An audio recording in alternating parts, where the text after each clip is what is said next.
Hello everyone, welcome back to Dirana academy.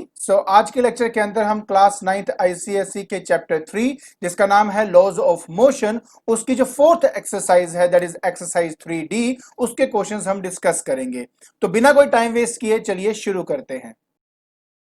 तो सबसे पहला क्वेश्चन आपका कहता है कि state the usefulness of Newton's third law of motion.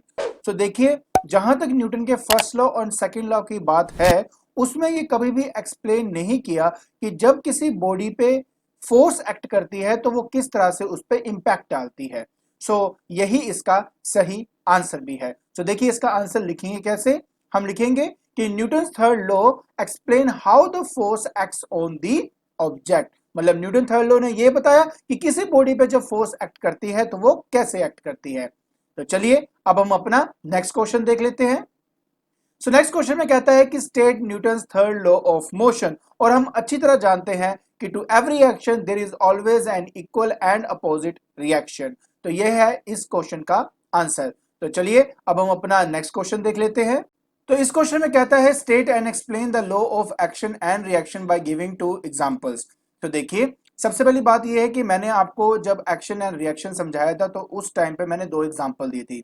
पहला एग्जांपल था कि एक टेबल के ऊपर बुक रखी हुई है और उस केस में कैसे एक्शन एंड रिएक्शन रहता है वो हमने डिस्कस किया था। सेकंड एग्जांपल जो हमने स्टडी करी थी वो था आपका walking of a man on the ground, जिसके अंदर हमने कहा था कि अगर एक पर्सन ग्राउंड पे चलता है तो कैसे एक्शन एंड रिएक्शन आपकी एक्ट करती है।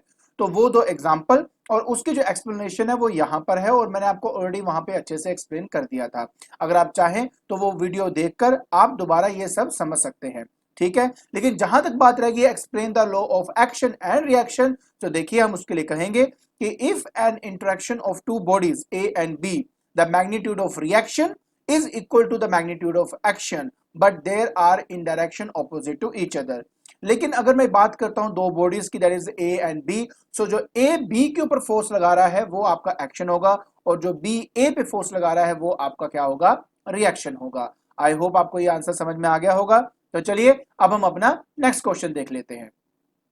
नेक्स्ट क्वेश्चन में कहता है कि name and state the action and reaction in the following case.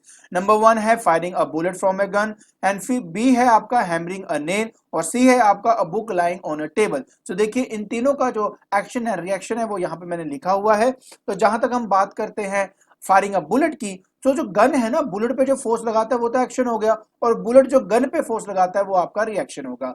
उसी तरह हैमरिंग अ नेल के अंदर जो हैमर नेल पर फोर्स लगा रहा है that is action, and the force exerted by nail on the hammer उसको हम कहेंगे अपना रिएक्शन।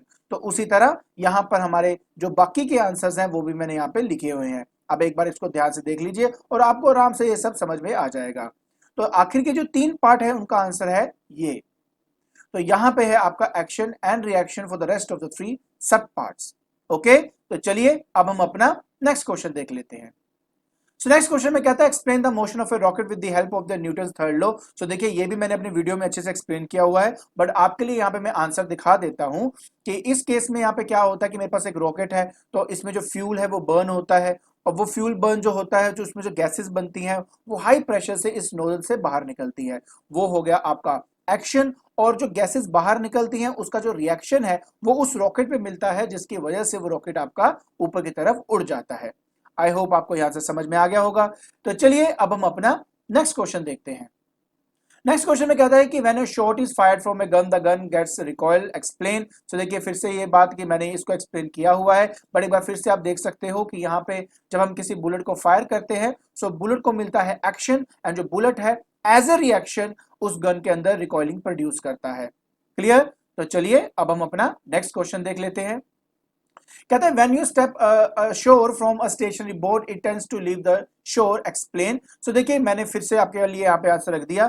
देखिए, एक बात समझने की कोशिश करना, ये जितने भी एग्जांपल्स हैं वो सब आपको मैंने नोट्स में दिए हुए हैं। आप पुरानी वीडियो में जाना, वहां के डिस्क्रिप्शन बॉक्स के अंदर मैंने इसके जो लिंक है वो दिया हुआ है, वहां से नोट्स डाउनलोड कर लीजिए, वहां पे सब कुछ एक्सप्लेन करके रखा हुआ है। अदरवाइज आप यहाँ पे देख भी सकते हो कि there is a person that is pushing the boat, ठीक है, and since it is pushing the boat so it is giving an action to the boat, and due to reaction आपका जो जो पर्सन है वो शोर पे चले जाता है, but due to this action ये जो बोट है वो शोर से दूर चली जाती है। क्लियर। तो चलिए अब हम अपना नेक्स्ट क्वेश्चन देख लेते हैं। So next question says that कि when the two spring balance joined at their free ends are pulled apart, both show the same reading. Explain. So देखिए इस केस में क्या होता है कि मेरे पास दो springs हैं and we have discussed it already. According to Newton's third law, to every action there is an equal opposite reaction. So the A is applying action on B such that it is pulling towards itself and the same force B is applying on A.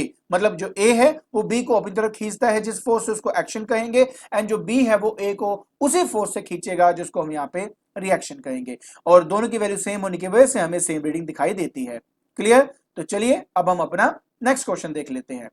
Next question में कहता है to move a boat ahead in water the boatsman has to push the water backward by his oar. Explain. तो simple सी बात है, अगर बोट्समैन मेरे water को पीछे की तरफ धकेलेगा तभी तो बोट आपकी आगे जाएगी ना। तो जो इसकी एक्सप्लेनेशन है वो मैंने यहाँ पे ऑलरेडी डाल दी है, आप आराम से देख सकते हो, नहीं तो नोट्स में तो ये दिया ही हुआ है। क्लियर?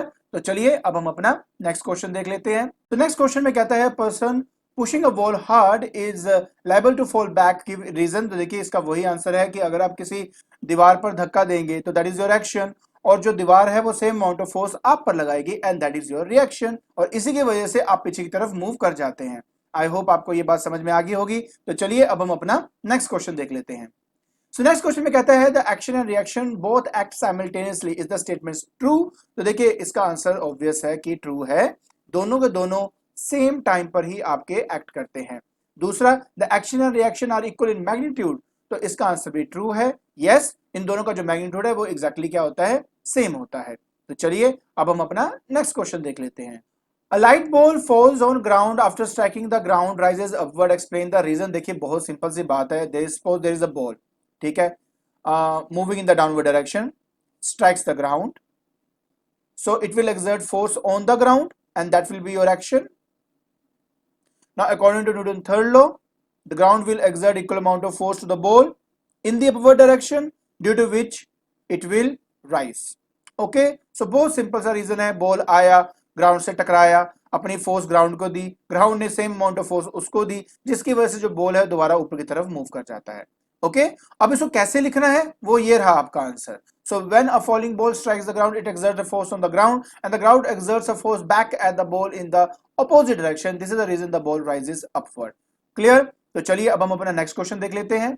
कहते हैं comment on the statement the sum of action and reaction on the body is zero. पहली बात, ये जो स्टेटमेंट है ये स्टेटमेंट ही गलत है and the reason is that कि जो एक्शन एंड रिएक्शन है ना, that is always act on two different bodies, किसी एक बॉडी पे एक्ट नहीं करती, इसी वजह से उसका सम कभी भी जीरो नहीं हो सकता। अगर आपने इसका प्रॉपरली आंसर लिखना है तो ये है इसका प्रॉपर आंसर। कहते हैं कि ये स्टेटमेंट गलत है and according to Newton's third law of motion the action and reaction act simultaneously, बिल्कुल एक साथ एक्ट करती है but on different bodies, hence they do not cancel each other. Is that okay?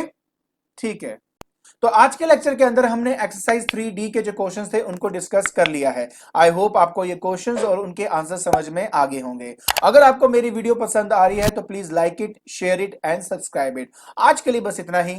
Thank you so much.